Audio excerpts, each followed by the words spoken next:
gentlemen, are you ready?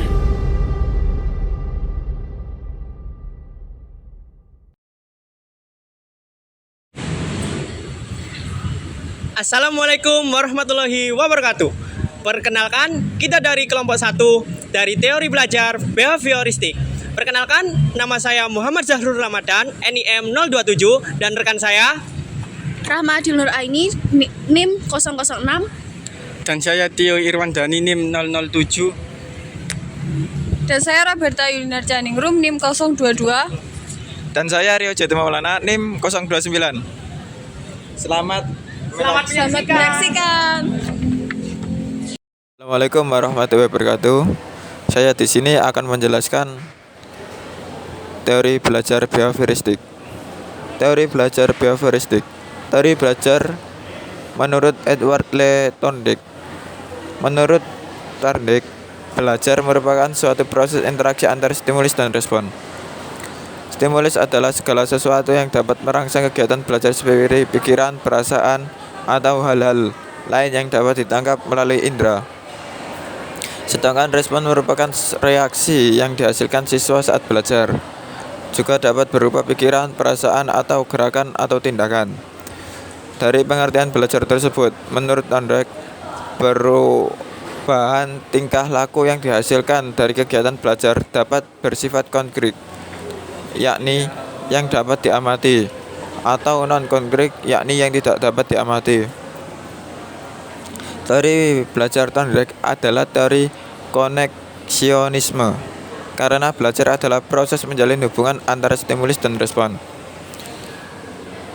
Teori ini juga sering disebut dengan teori trial and error, karena dalam perjalanan eksperimennya, Thorndike menjalani proses trial and error berulang kali hingga ia menemukan teori yang dapat ia simpulkan. Untuk teori ini, Thorndike melakukan eksperimen dengan menggunakan hewan, khususnya kucing, untuk mengetahui fenomena pembelajaran. Dalam proses eksperimen yang melalui proses trial and error, Thorndike menemukan 3 hukum dasar, yaitu 1. Hukum latihan. Hukum latihan menyatakan bahwa apabila sering digunakan, maka hubungan antara stimulus dan respon akan menjadi kuat. Dan sebaliknya, jika tidak digunakan, akan menjadi lemah. Dari hukum tersebut dapat disimpulkan bahwa dalam proses pembelajaran diperlukan adanya latihan untuk memperkuat hubungan antara stimulus dan respon. Oleh karena itu, implementasi dari hukum tersebut berupa pemberian ulang atau tes yang diberikan oleh guru. Kedua, hukum akibat. Hukum akibat menyatakan bahwa suatu perbuatan atau tindakan yang menghasilkan rasa puas atau menyenangkan akan cenderung diulang. Sebaliknya, tindakan atau perbuatan yang menghasilkan rasa tidak puas, tidak menyenangkan, akan cenderung tidak diulang. Dari hukum tersebut dapat disimpulkan bahwa pemberian hadiah merupakan perilaku yang membahagiakan siswa, sehingga siswa cenderung ingin kembali melakukan kelakuan yang membawa dampak siswa tersebut mendapatkan hadiah. Ketiga, hukum kesiapan. Hukum kesiapan menyatakan bahwa apabila siswa memiliki kesiapan, maka proses belajar akan berhasil dengan baik, yakni kecenderungan untuk bertindak. Kesiapan merupakan kondisi di mana siswa berhasil memahami manfaat serta tujuan yang akan dicapai melalui proses pembelajaran. Dari hukum tersebut dapat kita simpulkan bahwa apabila siswa memiliki kesiapan untuk belajar, baik kesiapan dari aspek kematangan mental maupun kesiapan karena pemberian motivasi yang diberikan oleh gurunya, maka belajar akan lebih efektif. Di sini saya akan melanjutkan teori belajar menurut John Burt Watson. John Burt Watson merupakan tokoh behavioristik yang muncul setelah Thorndike. Menurut John Burt Watson, belajar merupakan suatu proses interaksi antara stimulus dan respon. Akan tetapi, stimulus dan respon yang dimaksud harus berupa perilaku yang dapat diamati dan dapat diukur. Dengan kata lain, meski diakuinya ada perubahan mental pada diri seseorang saat proses belajar, ia menganggap hal-hal tersebut sebuah faktor yang tidak perlu diperhitungkan. Ia tetap mengakui perubahan mental pada pikiran siswa itu penting, namun tidak bisa menjelaskan apakah seseorang sudah bisa atau belum karena tidak bisa diamati. Watson merupakan seorang behavioristik murni karena kajiannya mengenai belajar sejajar dengan ilmu-ilmu lain seperti biologi atau fisika, yang saat berorientasi pada pengalaman empiris saja, yakni sejauh dapat diamati dan dapat diukur. Asumsinya adalah hanya dengan cara inilah perubahannya akan terjadi pada seseorang melakukan tindakan belajar dapat diprediksi. Pemikiran Watson dapat dipaparkan sebagai berikut. Para tokoh aliran behavioristik cenderung untuk tidak memperlihatkan hal-hal yang tidak dapat diukur dan tidak dapat diamati, seperti perubahan-perubahan mental yang terjadi pada ketika belajar. Walaupun demikian, mereka tetap mengakui hal-hal tersebut penting. Kemudian, teori belajar menurut Edwin Ray Guter.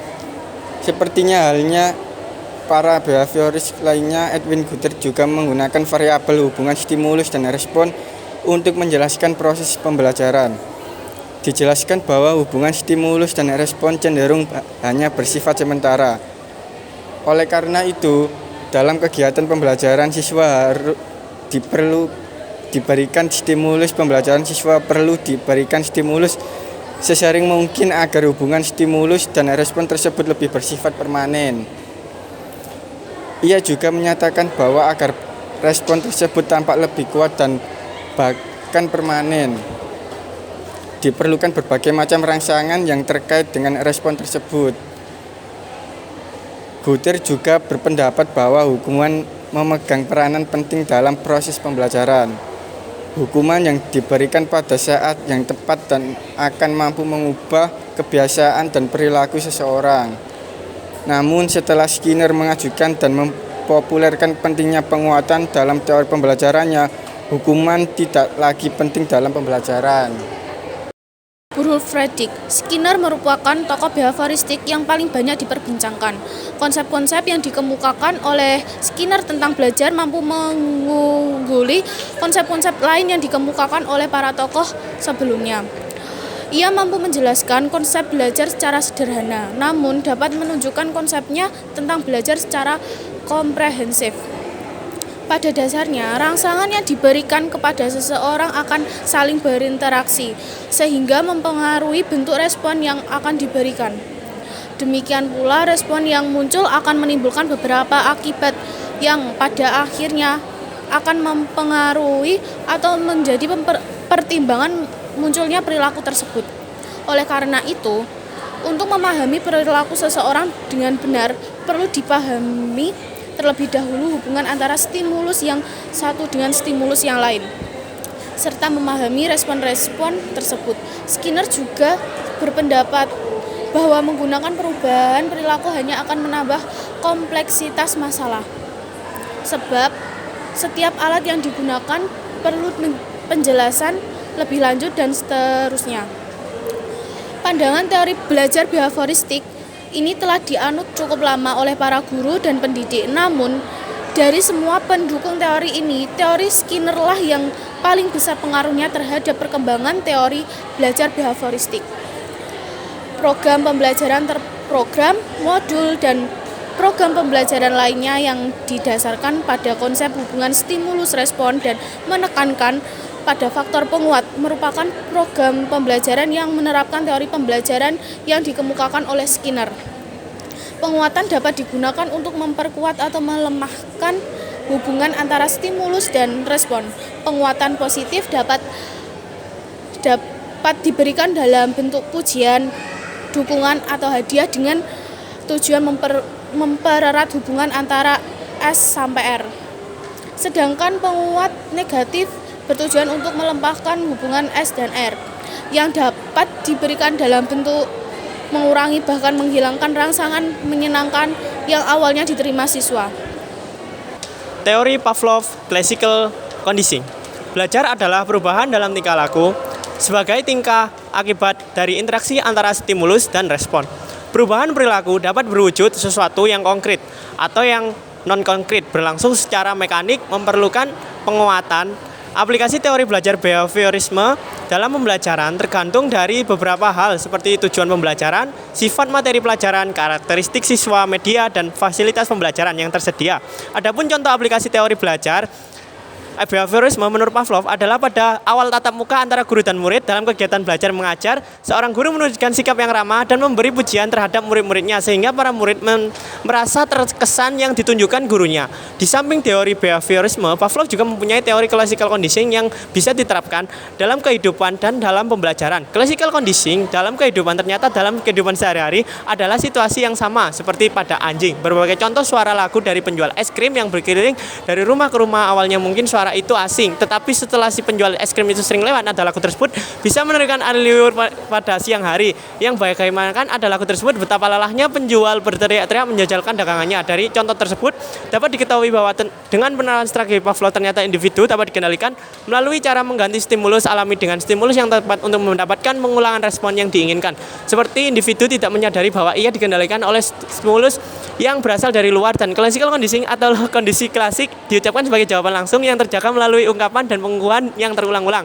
Oleh karena itu, terhadap skemona atau suatu metode terjadi dalam proses kondisinya. Melalui penelitiannya, Pavlov mengistilahkan beberapa konsep utama classical conditioning berupa akuisisi, eliminasi, penyamarataan, pemisahan. Di classical, karena konsepsi ini adalah pencetus pertama yang menginginkan gelombang psikologi dan teori belajar behaviorisme dalam tahap definit diakui oleh pakar. Classical conditioning ini diparakan oleh pakar yang melakukan percobaan mengenai condition dan on the condition dan pada seekor anjing. Merupakan contoh-contoh ataupun salah satu contoh penerapan teori behavioristik. Dalam video dapat mencakup penggunaan reinforcement atau penguatan untuk meningkatkan atau mengurangi perilaku. Meningkatkan atau mengurangi perilaku sebagai contoh. Dalam pembelajaran online, seorang instruktur dapat memberikan penguatan positif seperti pujian atau penghargaan virtual saat siswa berhasil menyelesaikan tugas yang diberikan. Sebaliknya, perilaku yang tidak diinginkan bisa dikurangi dengan tidak memberikan respons atau dengan memberikan konsekuensi negatif yang sesuai. Selain itu, desain antarmuka video dan elemen visual dapat dirancang untuk memperkuat respon yang diinginkan. Memanfaatkan prinsip-prinsip pembelajaran behavioristik, misalnya penggunaan warna-warna cerah atau animasi yang menarik dapat meningkatkan minat dan keterlibatan pemirsa. Perlu diingat bahwa penerapan teori behavioristik dalam konteks video dapat bervariasi tergantung pada tujuan pembelajaran dan situasi spesifik. Di suatu hari yang cerah ini, saya ingin memetik ilmu sedikit dari saudara kita, yaitu Mbak Berta. Gimana Mbak kabarnya? Alhamdulillah baik. Kalau boleh tahu Mbak sekarang bekerja atau kuliah? Saya kuliah. Kuliah. Oh ya. Boleh tahu sedikit Mbaknya punya pengalaman apa dalam perkuliahan ini?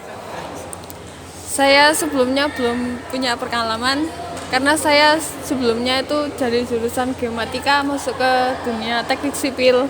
Jadi saya harus memulai dari nol lagi. Oke, terima kasih Mbak.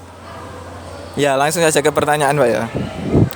Apa peran stimulus dalam teori behavioristik dan bagaimana guru dapat memanfaatkan untuk fasilitas pembelajaran efektif? Menurut saya, stimulus positif dapat digunakan untuk meningkatkan motivasi siswa. Penting bagi guru untuk memotivasi kebutuhan dan preferensi siswa untuk merancang stimulus yang relevan dan menarik, sehingga proses pembelajaran menjadi lebih efektif. Oh ya, cukup jelas ya. Ya, yang kedua Mbak ya, bagaimana seorang guru bisa memanfaatkan perilaku yang mengajarkan langkah dalam suatu keterampilan kepada seorang mahasiswa? Ada beberapa langkah, yaitu yang pertama dengan mengenalkan sebuah fenomena atau kegiatan yang menarik, yang kedua memberikan penghargaan, yang ketiga membentuk kelompok belajar dalam suatu kegiatan pengamatan yang aktif dalam bertanya. Ya, cukuplah. Ya, terima kasih Mbak ya atas waktunya dan mohon maaf apabila ada kesalahan kata. Baik. Oke. Terima kasih. Sebelumnya saya Roberta ingin bertanya kepada Kak Rio mengenai apa kelebihan dari teori behavioristik ini. Sebutkan apa yang Anda ketahui. Ya, menurut pemahaman saya pribadi ya, seorang guru itu harus mempunyai sikap jeli dan paham akan kondisi pada saat pembelajaran tersebut. Ya, Baik. Pertanyaan selanjutnya, apakah teori ini dapat ditetapkan dalam sekolah, kejuruan, atau SMK? oh ini sangat pantas sekali menurut saya. Karena pendekatan ini menekankan pada pembelajaran melalui pengalaman langsung, maupun itu lewat magang industri maupun magang lainnya, dan dapat membantu siswa mengembangkan potensi yang diperlukan untuk sukses dalam dunia kerja. Ya, menurut saya begitu. Baik, terima kasih. Assalamualaikum warahmatullahi wabarakatuh. Perkenalkan, nama saya Muhammad Zahrul Ramadan dan saya di sini akan mewawancarai sedikit tentang teori behavioristik bersama Mbak Rahma. Di sini saya akan menanyakan beberapa pertanyaan kepada Mbak Rahma. Apa aja sih dalam konteks teori belajar behavioristik peranan reinforcement dan bagaimana hal ini dapat mengambil keberlanjutan dalam berperilaku? Bagaimana tanggapan Mbak Rahma? Baik, dalam teori belajar behavioristik, reinforcement atau penguatan memainkan peranan kunci dalam membentuk dan mempertahankan perilaku. Penguatan utama terdapat dua jenis, yaitu penguatan positif dan penguatan negatif. Oke, jadi begitu ya untuk pertanyaan yang pertama. Terus saya mau menanyakan pertanyaan kedua lagi. Menurut Mbak Rahma, bagaimana sih guru dapat memanfaatkan shaping untuk mengembangkan keterampilan kognitif atau matrik pada siswa? Oke, baik.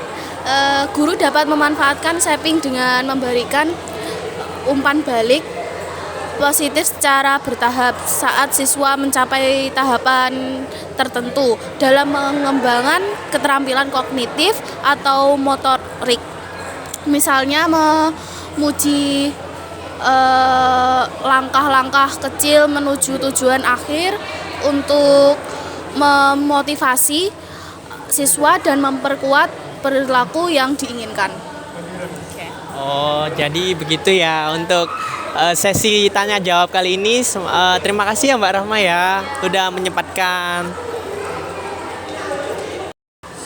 Halo, perkenalkan namaku Rahmadil Nur Aini. Di sini aku mau berbincang-bincang sedikit bersama Kak Syarul. Langsung ke intinya aja ya Kak. Menurut Kak Syarul nih, apa perbedaan antara generalization dan discrimination dalam konteks teori behavioristik dan mengapa kedua konsep ini penting dalam pembelajaran? Ya, saya jelaskan ya sedikit. Generalization itu terjadi ketika respon yang telah dipelajari terhadap suatu peristiwa kemudian ditunjukkan terhadap stimulus yang mirip atau serupa meskipun tidak identik. Contohnya itu seperti seekor anjing dilatih untuk merespon pada lonceng. Mungkin ia juga merespon pada bunyi serupa seperti bel lain. Dan juga discrimination terjadi ketika organisme dapat membedakan antara stimulus-stimulus yang relevan dan hanya merespon terhadap stimulus yang spesifik. Contohnya itu jika seorang anjing hanya merespon pada lonceng pelatihan tertentu dan tidak pada lonceng lainnya. Dan kenapa konsep ini saling berhubungan? Karena kedua konsep ini penting dalam pembelajaran. Karena memungkinkan adanya kontrol yang lebih baik terhadap perilaku. Generalization membantu penerapan respon yang telah dipelajari ke situasi yang baru, yang serupa. Sementara discrimination memungkinkan individu membedakan situasi dan merespon dengan tepat terhadap stimulus yang sesuai. Wah, penjelasan yang sangat panjang nih ya. Oke, untuk pertanyaan kedua nih Kak. Sebagai seorang guru, apakah bisa memanfaatkan signing atau rantai perilaku untuk mengajarkan antara langkah-langkah dalam suatu keterampilan kompleks pada siswa?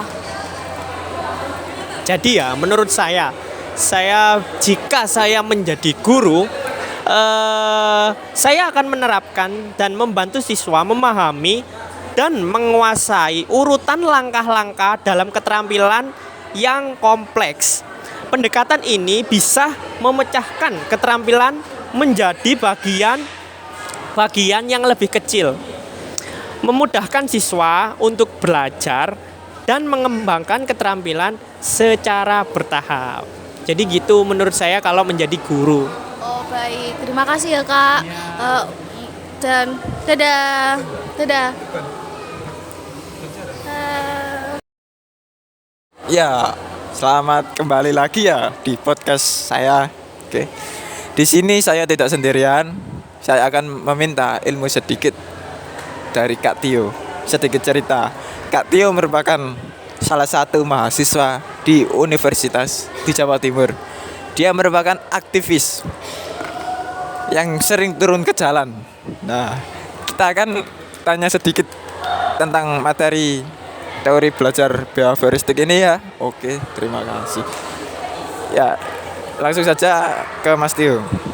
Selamat pagi Mas. Pagi Mas. Maduro Mas. Nggih Mas. Langsung saja Mas ya. Ya, pertanyaan pertama, bagaimana teori behavioristik dapat diterapkan dalam merancang program pembelajaran keterampilan sosial bagi siswa Mas? Ada Mas, banyak. Yang pertama, tentukan keterampilan sosial spesifik yang ingin ditingkatkan. 2. Terapkan sistem token ekonomi atau poin setiap kali siswa menunjukkan keterampilan sesuai yang diinginkan. Oke. Cukup. Yang kedua Mas, apakah ada kritik atau kontroversi terhadap teori behavioristik dan bagaimana pandangan tersebut dapat mempengaruhi praktik pembelajaran di kelas Mas? Tentu ada Mas. Teori belajar behavioristik terlalu menyederhanakan pemahaman tentang pembelajaran manusia. Kritik umum melibatkan pandangan bahwa teori ini tidak mempertimbangkan faktor internal seperti pemikiran, perasaan, dan materi dalam pembelajaran. Oke Mas, cukup jelas ya pemirsa saya. Oh, Baik Mas, cukup. ya Mas. Maduro Mas. Nggih Mas. Malang Mas. Boten Mas. Singosari Mas. Boten. Oke Mas, terima kasih Mas. Selamat pagi Mas. Selamat siang Mas. Siang. Oke, terima kasih Mas. Hai guys, jadi itu tadi video dari kelompok kita. Semoga kalian enjoy dan memahami teori behavioristik dari kelompok kita. Terima kasih. Wassalamualaikum warahmatullahi wabarakatuh. Tak usah melihatmu, kamu harus jadi pacarku. Walau kau tak mau, ku buat kau mau. Walau harus ku lakukan apa saja yang kau minta untuk dapatkan hatimu untukku. Jika kau tak mau, kan ku buat kamu mau. Jika kau tak cinta, kan ku buat kamu cinta. Tenang saja, pastikan kau jadi pacarku. Jika kau tak mau, kan ku buat kamu mau.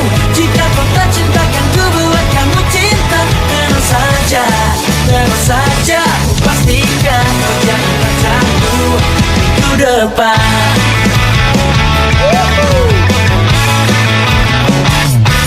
Aku langsung tahu saat melihatmu, kamu harus jadi pacarku. Walau kau tak mau, ku buat kau mau. Walau harus ku lakukan apa saja yang kau minta untuk dapatkan hatimu untukku. Jika kau tak mau, kan ku buat kamu mau. Jika kau tak cinta, kan ku buat kamu cinta. Tenang saja, pastikan kau jadi pacarku. Jika kau tak mau, kan ku buat kamu mau. Jika kau tak cinta, kan ku buat kamu cinta. Tenang saja, saja.